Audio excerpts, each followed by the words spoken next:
Brice Lalonde is a former environment minister himself here in France, and he joins me now on the line to talk a bit more about this. Brice, do you agree with Nicolas Hulot's decision, with his frustration with what he says is this lack of support? No, I think he's making a big mistake. I mean, it's a pity, of course, because he's a great guy and he's very sincere. And I think it's a mistake for three reasons. One, it's because the planet needs him. We need people like him to do things, to change course.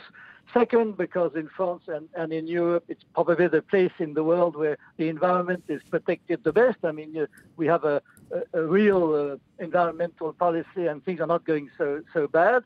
And third, and probably that's last but not least, nobody knew exactly what he wanted. You know, the minister he had was transition, but we don't know towards what.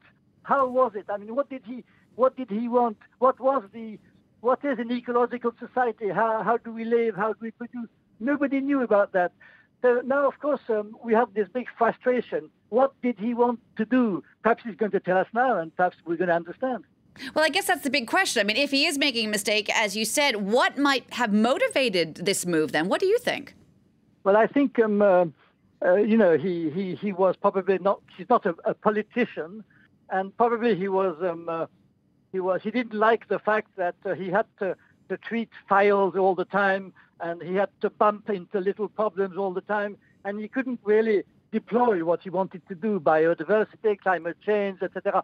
So I think, he was not able to transform his big vision into a day after day politics. And that's something that France's government spokesperson basically said, saying you can't change France's agricultural model in just 18 months. That's exactly the case. But we always need people like him for the advocacy, to say what we want. But that was probably lacking. What is the direction? What is the horizon to which you want to bring us? This is lacking. And I think we have a lot of environmentalists, they shout, they cry, they're never happy. But we don't have a real plan. How do we get where you want to go, where you want to bring us? Well, it'll be interesting to see how this all pans out here in France in regard to the environment. Thanks so much for taking the time to speak to us there. That was Brice Lalonde, a former French environment minister.